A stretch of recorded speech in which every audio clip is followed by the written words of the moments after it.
Welcome to Movement Tip Tuesday. So today we will be going through the deadlift, but more specifically we are going to go through the 3 common variations of deadlift that you may see in your program. So the first that we'll go through is the Romanian deadlift, also known as the stiff leg deadlift or the straight leg deadlift. What we'll go through is the sumo deadlift, so that's where we are a bit more wider with our stance. And then the last one is your conventional deadlift, which is what you see most commonly in your program. Essentially, they are all hip hinges. So with the Romanian deadlift, it is essentially honing in on your hamstrings and your glutes, and it is focusing on the hip hinge with minimal knee movement as opposed to the sumo or the conventional where you get quite a bit of knee bend. You are going to go feet underneath the hips, hands either just inside, just in line with your shoulders or slightly out. Now, with the Romanian deadlift, we start at the top of the movement as opposed to from the bottom like we do with most of our deadlifts. So you're just going to bend over, you're going to pick up the bar and start from the top. You're going to unlock the knees, so we don't want straight knees. You want to soften the kneecaps. Initiate the movement by squeezing the shoulder blades back, so squeezing them together, chest out, and you're going to shift your butt back, weight in the heels, and move nice and controlled to about mid-shin, and then as you drive up, stand straight and squeeze your glutes.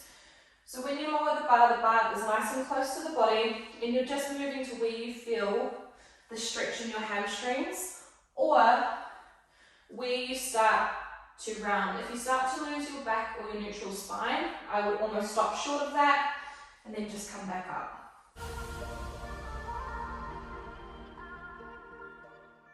Alright, second movement, or the second variation of the deadlift we're going to go over is the sumo deadlift. So the name basically gives it away. We want to think going wide.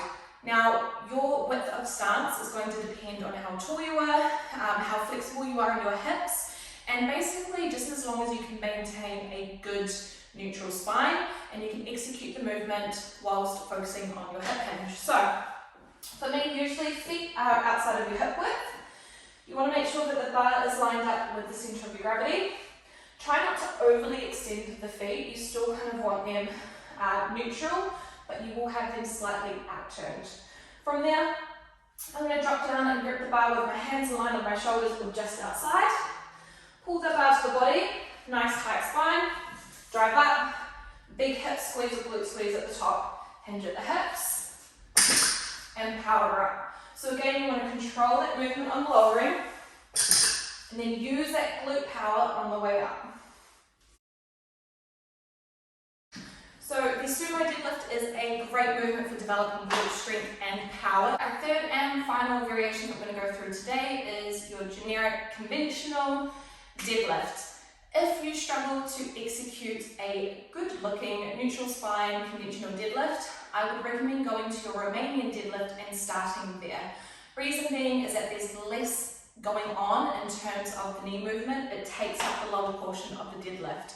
So if you find that you lose your spine quite easily, or you get quite confused by a conventional deadlift and all of the moving parts, I would just regress it back to a Romanian deadlift, really hone in that movement skill of hinging from your hips. Then I would progress back to a conventional deadlift.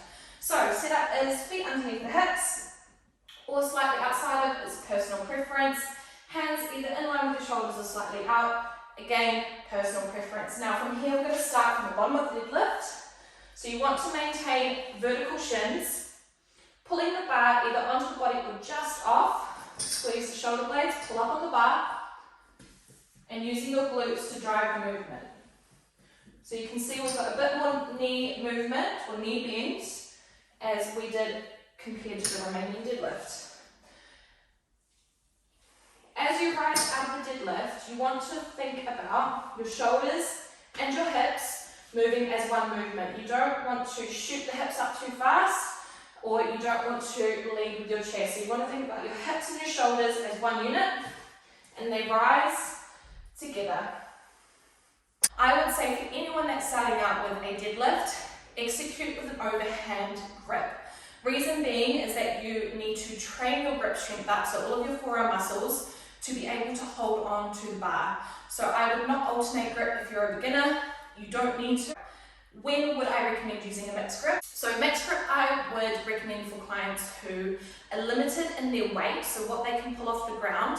If you're limited by the amount that you can hold, i.e. your grip strength is not that strong, but the focus for the day or your program is to lift as much weight as possible in your deadlift, I would then recommend using a mixed grip, because that way you can pull more weight and you can work on developing your strength in the deadlift without your grip being a limiting factor. I would recommend a mixed grip as if you're doing a 1 rep max or a 3 rep max testing. Again, general population or beginners, you don't need to kind of get too confused or too invested into that. End of the day, team, most important thing is that you are maintaining your neutral spine. 2 drills or 2 fixes for your maintaining your neutral spine for your deadlift or even for a warm-up. So if you are a person or a client who the deadlift looks like this, where you're rounding through your spine, or you're doing this. These 2 drills are for you. First one, you will need a kettlebell or even a dumbbell. You're going to pop it behind your back. What this does is it forces your shoulders up, so it's almost impossible to be rounded through the spine. From here, soft knees, push the butt back and keep that kettlebell nice and strong at the back. So what this does is it teaches correct positioning of the spine, and you can feel that stretch through the back of your hamstrings without that rounding or pulling down of the shoulders. So if you struggle with positioning, add a behind the back kettlebell deadlift into your routine. Grab a wall, find a door, whatever, something that's solid behind your butt.